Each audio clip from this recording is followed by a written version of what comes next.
we've really depleted that soil of all the moisture reserves. So we're going to need a restocking here. Hi once again, everybody. Welcome back to the Comstock channel. I'm Marlin Bohling with you. Pleased to have you with us, and I have a very special guest I want to bring on here in just a second. In the meantime, make sure you like these videos, subscribe to them by clicking that little bell icon down below, and make sure you share these videos with others as we continue to grow our network here. Well, I have Shaun Haney on with me today. This is a treat. I've had the chance to work on and off with Shaun over the years. He and I are some of the old warriors from rural radio, I should say, back when I was working with RFD TV and Rural Media Group. Shaun was one of the originals on the radio side on Sirius XM, and I was there pretty close to the beginning, and we've had a chance to cross paths a lot. Just for the benefit of my audience here, Shaun, you might explain where it is you're located. You're not even in the U.S. No, I'm actually located with just about an hour north of the Montana border. I'm in Lethbridge, Alberta. Kind of born and raised in this area, but it is, that with today's technology, you can speak to a pretty vast audience across no matter where you're located, right? And so I'm fortunate to be able to talk to U.S. and Canadian producers and ranchers on a daily basis. It's a pretty cool job. Real agriculture, that is actually one of the pioneering radio broadcasts that has been offered on the internet for quite a while now. How long have you been doing that? I started in 2008. I started, I built a really crappy little website and started doing just some blogging.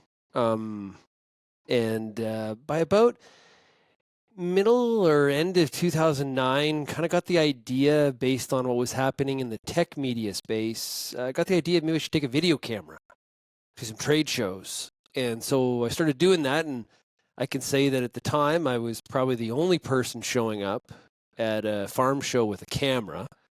People were either radio, TV, or print. And I was kind of at the beginning, the forefront of really all that meshing together. And I remember people saying, "You're crazy. I hope I never have to do that." And now you go to a farm show like Commodity Classic and everybody has a video camera. So I guess everybody can blame me. And now they all carry one in their hip pocket now. That true. That is also, we've gone away from the big monstrosity of a camera on a tripod that would hold up a space satellite to our phones are pretty good now. So we kind of have that in common. I started my first ag website when, it was in 1999, I believe, before the Y2K thing. And then that's when the .com thing blew apart. And so that was kind of a tough time. But yeah, I was broadcasting on the internet back then. They hadn't invented the term podcasting yet. Right. That wouldn't be for several years yet. And so I know what you're talking about when you talk about growing pains, starting from scratch there. Very interesting stuff. But what appeals to me is the fact that you could very well just talk about things in Alberta and things to that audience. But because of the scope of social media now, I mean, you can include all of North America. In fact, I'm sure you're talking to an international audience as well. And you've kind of set yourself up to be an international authority on things. Well, or at least to have some perspective for sure. That is the really interesting, thing about today's technology is, like you said, if somebody was on the radio previously, your voice went as far as that AM station went, right? When I first started Real Agriculture, I really didn't confine myself to Alberta at all immediately. I thought about, for sure Western Canada, and then very, very quickly, some people in Ontario saw what we were doing, and they were like, "Hey, could you do some videos in Ontario? Would you come here?" I'm like, "Yeah, sure." And so all of a sudden you're across Canada. And then in 2016, when Rural Radio approached me, all of a sudden, we got a radio show on every weekday that's across the United States too. It's absolutely kind of mind-blowing when you kind of reflect on it. Well, explain your attraction to agriculture. Did you grow up on a farm, or how did that all come about? Yeah, absolutely. I grew up on a got a mixed operation. We had a pedigreed seed business, so we grew seed plots and multiplied seed and sold to local farmers. We had a seed plant that conditioned that seed. We also had a feed yard where we about 8,000 head, and we did a combination of backgrounding and finishing, and so we had that. And we even had actually a cow calf operation at one time previous to me coming back to it, but. Yeah, it was kind of a real integrated operation, mix of dry land and irrigation, and I was by far the most unmechanically inclined farm kid known to the history of agriculture, and I'll let anybody challenge me on that. I have none of those skills, so maybe I'm the best place for me was to be a farm broadcaster. Well, I can feel again. I can feel for you in that vein there. Interesting, though, that does give you a wide variety of resources to draw on. You've come from a background of lots of experience, the livestock side, the grain side, the business side, and everything. Yeah. That really has you well prepared to talk about things now, so that comes in pretty handy. Speaking of which, as we talk about conditions now, I've been reporting a lot on the wet conditions in the northwestern Corn Belt in the Yeah. U.S. We had been concerned about the dry conditions in the northern plains and up into the Canadian provinces. Has that been rectified? Are they still having issues with dryness? Have they turned too wet? What's going on where you are now? Yeah, I don't think we should say too wet yet. But there are probably some pockets that are like, okay, listen, Haney, it needs to stop raining. But overall, I would say that the situation now is significantly different than it was, say, 60 days ago. We have received like Manitoba is above average rainfall really across the province, for example. Grass conditions in Saskatchewan look incredibly better than they were, this time a year ago. And so I think we're very thankful. We'll take the rain. We need some heat. It's been very cool. Temperatures around 50 to 60 Fahrenheit. Is we have had a few days where maybe we've dipped into the 70s, but overall it has been pretty cool as we're already into June, late May, early June. Like it should be a little bit warmer out there. But having said that, it's been so dry the past 4 to 5 years over a lot of that Western Canadian geography that we're going to need more moisture as the season progresses. Like at no point would somebody say, yeah, we could pretty much get a crop from now till the end, because we just don't, we can't say that because we don't have the reserves. We've really depleted that soil of all the moisture reserves. So we're going to need a restocking here, in 3 weeks, 5 weeks, for sure to finish this crop. Because remember, it's pretty wet right now, so we're not going to get a lot of root development because there's a lot of moisture at the top of the soil profile. So more rain is going to have to come. We noted a couple of weeks ago there was such a huge drop in the price of oats. I don't know why. I always like to follow the price of oats, and they had a huge sell-off, and I wondered if that was because they had rain in the northern plains and up where you are. Is that what tanked that market, or what's behind that? I think it's a good speculation or good thought. Oats are really a market where everybody's in, everybody's out. But for where the majority of the oats are grown in Western Canada, there has been very good moisture. So we would expect a pretty good production number based on the acreage that is out there for sure. I had a chance. It's been a fair number of years ago now, but I had a chance to travel up to Winnipeg for a field day. And I was just blown away by the beauty of the canola fields. They were everywhere up there. Yeah. And I don't know if you have canola where you are, but that is a big market in Canada. And I know we even have a little bit down here in the Mid-South where I'm at. I'm surprised to find that here. But what's the canola crop looking like this year now in 2024? Is it coming back? Yeah, I think it's going to be okay. But it is a beautiful flower. First of all, that bright yellow. You have that described very, very well. So if you are visiting Canada in late June, July, you're going to see some very spectacular scenery. The majority of canola in Canada is spring. So we're, in the South, in the U.S., majority of it would be a winter variety. North Dakota would have a mostly spring. PNW would have a little bit more winter varieties. The crop here in Western Canada is just getting planted, or as people have it mostly in the ground.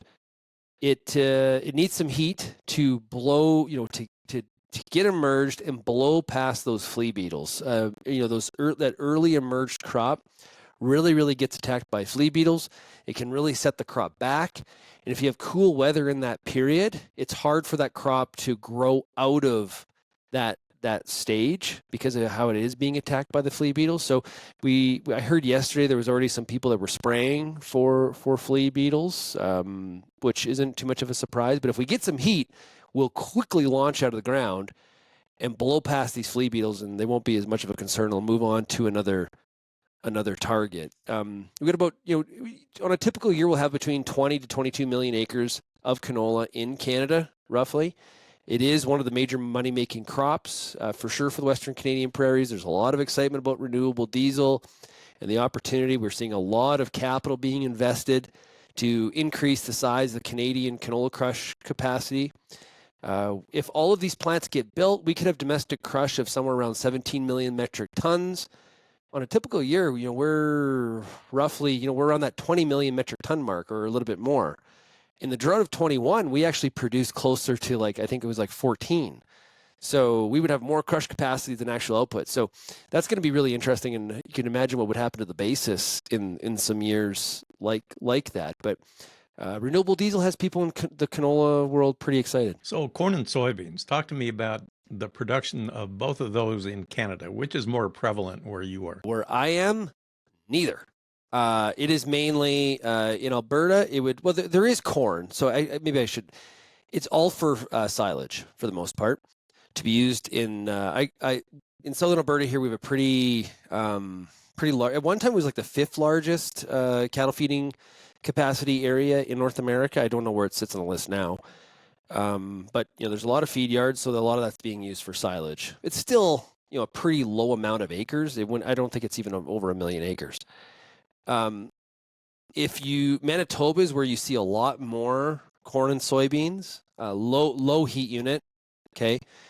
And then when you go to Ontario and Quebec, that's where you see, what you would expect more like in the Midwest, where it's basically corn and beans, and somebody sprinkled in a little bit of winter wheat to talk about how they love crop rotation. So it really is varied depending on where you are. Southern Alberta is more typical to be, is very kind of similar to, say, northern Montana, where Manitoba and North Dakota are very similar, right? Which makes sense in terms of, if you know the geographical map, well, that's all going to make sense to you. But Western Canada really does have a lot of crop diversity. Also, pulse crops are another one, like lentils and chickpeas and faba beans and field peas.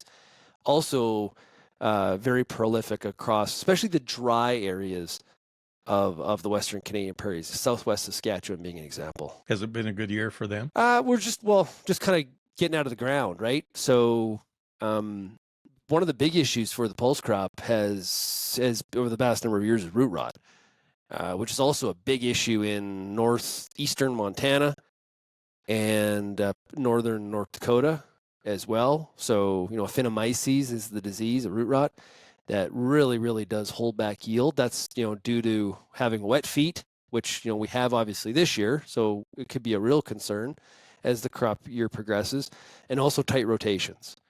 So that's something to watch out for here in 24. One of the things that you have had to deal with over the years, and it's kind of a fascinating story to watch, but it's kind of concerning too, is you tend to have rail strikes in Canada. We're good at that, aren't we? And now we went through a merger with one of the Canadian railways, and then what was it, Kansas City? Kansas City Southern, yeah. Yeah, Kansas City Southern. So I just wondered what kind of impact that is having, and what's your freight situation like when it comes to shipping stuff now? Yeah, so this is a huge concern. So they were supposed to go on strike on May 22nd.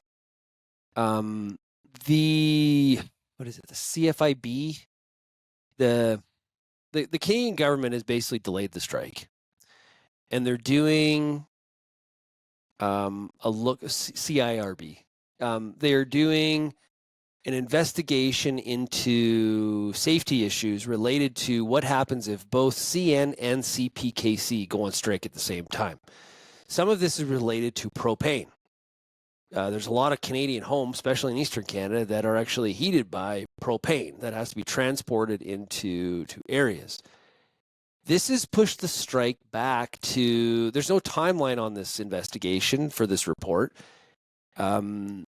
People aren't expecting it till like July. So what the government's done is they've essentially played an interesting card here to delay, they haven't provided back to work legislation, but they've used this technicality to not allow them to strike until this report is done. And the hope is that the two sides will continue to negotiate. So up until now, there really hasn't been a lot of impact on things like grain movement or potash going out of Saskatchewan down to the Midwest, which is a big, is mainly hauled by rail, which is a big impact on the U.S. farmer. But come July, when this report, stall tactics will be over, we're going to need these two sides to have settled, because this is both railways. There's only two railways in Canada, and this is it. So it would be like in the northern tier, the BN going on strike. Nothing would move because there's one railway going through the north part of the Northern Plains. So it is a big concern, and hopefully the two sides can find an agreement here before that report is finished. How are the basis levels, the cash grain prices in that part of the country compared to your counterparts in the U.S.? Are they fairly equal at this point? Do you think one side has an upper hand right now? Oh, you're getting out of my wheelhouse, my lane. I don't actually, Marlin. I do know that if you are on the southern, where I am, like in Lethbridge, where I'm only an hour from Sweetgrass, Montana, you're paying attention to those differences. There's a lot of farmers around here that are, more than willing to make a delivery down to Shelby, Montana, or Conrad, Montana, or deliver here in Alberta. So people pay attention, one, to the currency exchange, and two, the basis are the two factors there. Obviously, with the situation with our dollar in the low 70s, it can be advantageous to export to the U.S. But I'll tell you, with so much of our population close to the U.S. border, it's something that a lot of Canadian farmers are paying attention to. Now, on livestock, your family has a history of raising livestock, like you said. You had about, 8,000 cattle? Yep. How's the situation there? In the U.S., we're still trying to rebuild the herd. Is that the case up there too? Same thing. Same reasons too, right? But the other factor in Canada is that there's a lot of PTSD going back to 2003 with the BSE crisis and the border closing. That was why a lot of people, there was a lot of mixed farms that had 50, 100 pairs alongside their grain operation. A lot of that is dried up. Those people left the industry and they never came back. And then you add a drought on top of that. It's hard to expand the cow herd if you got no grass. So it's going to be really interesting to follow here this year, and if this pattern continues, profitability brings the opportunity to reinvest. And so, like you, we are very much trying to expand the cow herd. We've expanded the feeding capacity. We've, in some ways, sort of increased the kill capacity with slaughter plants, but we're missing that cow part of the equation. And actually, Canada has really become a net feeder cattle importer, really relying on pulling feeder cattle out of the Northern Plains into Canada to backfill that lack of calves that are dropping in the prairies. And that's getting to be kind of a hard cattle to pull from, right? And there's a lot of demand out there for them, right?